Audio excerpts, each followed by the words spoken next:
Om Swastiastu, kali ini saya akan mempresentasikan proposal ide bisnis yang berjudul Go Scooter Elektrik. Sebelum memulai presentasi hari ini, izinkan saya memperkenalkan diri terlebih dahulu. Perkenalkan, nama saya Putu Rangga Hadwijaya, absen 15 dengan NIM 21020143993. Adapun sepokok bahasan yang pertama yaitu profil usaha, yang kedua aspek pasar dan strategi pasar, yang ketiga aspek keuangan, yang keempat aspek sumber daya manusia, dan yang terakhir kelima analisis usaha. Profil usaha. Pertama, tentang usaha. Go Scooter Elektrik merupakan perusahaan yang bergerak di bidang rental dan pariwisata. Go Scooter Elektrik berfokus pada jasa penyewaan atau rental skuter, sepeda, dan ATV yang bertenagakan listrik. Go Scooter Elektrik bertempat di lokasi yang strategis di mana dekat dengan kawasan wisata Ubud dan dekat dengan pusat kota Denpasar. Nama usaha Go Scooter Elektrik. Nama pemilik Putu Rangga Hadwijaya. Jenis usaha rental sepeda listrik. Nomor telepon 0882 1934 3935. Alamat usaha Jalan Raya Putri Singapadu Tengah, Sukawati Gianyar. Email ranggaharwijaya99@gmail.com. Dan yang kedua, visi perusahaan. Visi dari Go Scooter Elektrik adalah menjadi perusahaan rental kendaraan listrik yang terkemuka di kalangan wisatawan maupun masyarakat yang mampu menyediakan segala kebutuhan yang berkaitan dengan transportasi maupun pariwisata yang ramah lingkungan dengan paket perjalanan wisata yang menarik. Yang ketiga, misi perusahaan.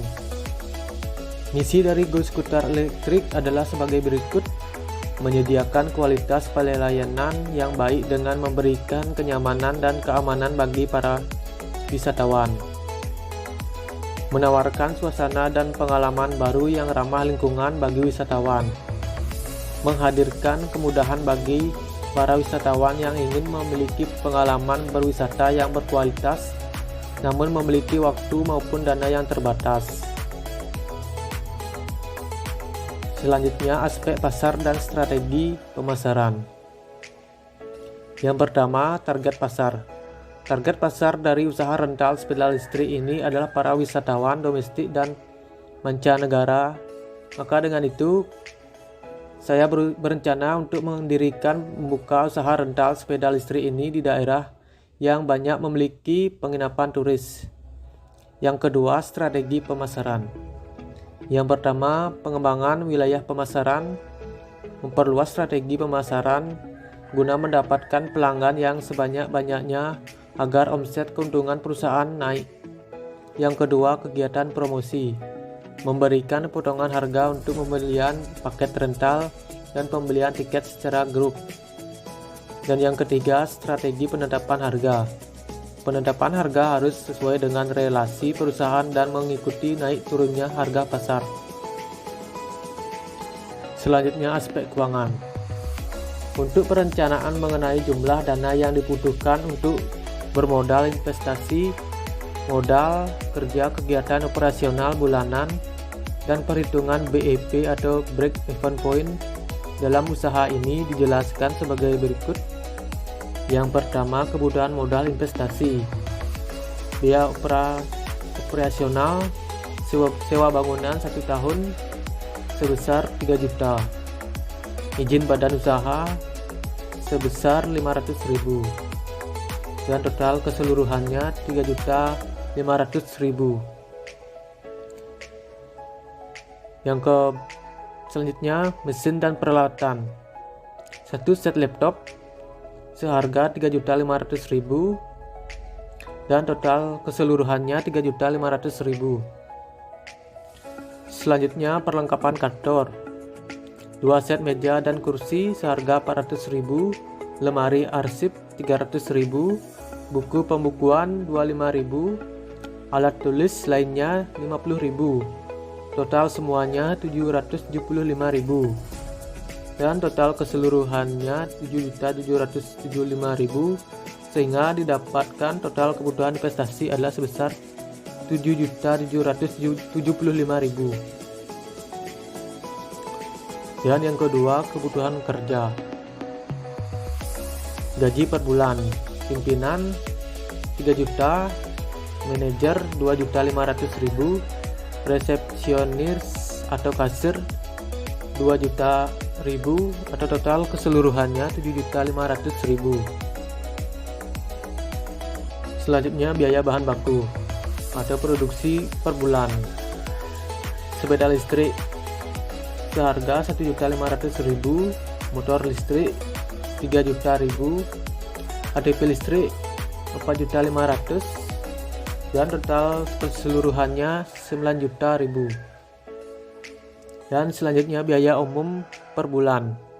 Biaya pemasaran 300.000, biaya air 100.000, biaya listrik 500.000, biaya internet 200.000, lain-lain 200.000, dan total keseluruhannya yaitu 1.300.000. Total semuanya 12.400.000, sehingga didapatkan total kebutuhan modal kerja adalah sebesar 12.400.000. Dan yang ketiga, biaya tetap atau fixed cost. Biaya praoperasional sewa bangunan 1 tahun sebesar 3 juta ribu, izin badan usaha sebesar 500.000. Total semuanya 3.500.000. Mesin dan peralatan, 1 set laptop sebesar 3.500.000, sehingga semuanya ditotalkan 3.500.000. Selanjutnya perlengkapan kantor, 2 set meja dan kursi sebesar 400.000, dan 2.500 kali 38.985 sebesar 97.462.500. BIR sepeda listrik 4.000 kali 19.760 yaitu 79.040.000.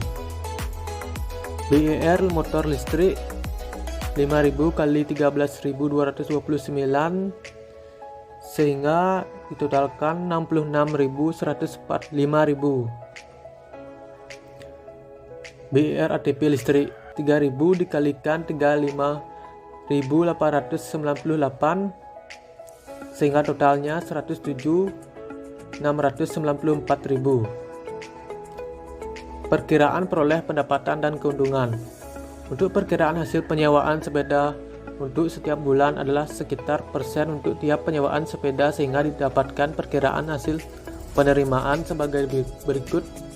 Sepeda listrik 6.480.000, motor listrik 9.720.000, ATP listrik 11.880.000. Total penerimaan atau per bulan 28.080.000. Sehingga untuk perkiraan pendapatan per bulan adalah total penerimaan per bulan 28.080.000, total biaya operasional per bulanan yaitu sekisar 31.320.000, penerimaan per bulan yaitu 4.320.000. Selanjutnya, aspek sumber daya manusia. Yang pertama, analisis kompetensi SDM, berpenampilan menarik dan sopan, mampu mengoperasikan komputer, mampu berbicara dengan bahasa Inggris. Yang kedua, analisis kebutuhan dan pengembangan SDM. Yang pertama, tahap perekrutan. Yang kedua, tahap seleksi. Yang ketiga, jam kerja. Yang keempat, gaji pegawai. Yang terakhir, pembagian tugas atau job desk.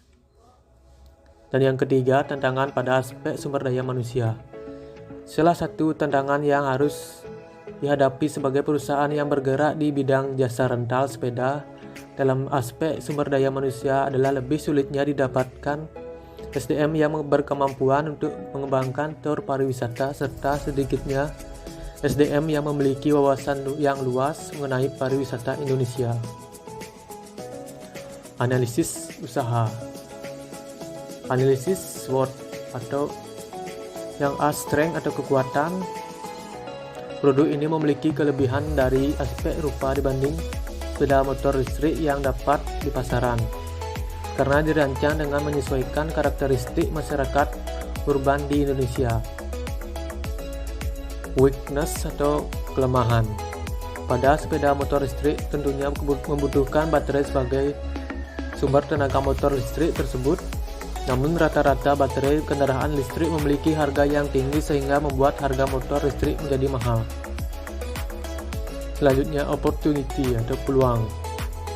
Peluang ini untuk bersaing di pasaran sangat menjanjikan karena sebagai sebuah inovasi dalam aspek rupa dan fungsional. Dan yang terakhir, threat atau ancaman. Ancaman bagi produk ini adalah munculnya produk berupa atau serupa dengan harga yang lebih rendah sehingga dapat mengalihkan minat konsumen. Sekian presentasi dari saya. Jika ada salah kata atau kata yang kurang berkenan, saya mohon maaf. Akhir kata saya tutup presentasi ini dengan Parama Santi. Om Santi Santi Santi Om.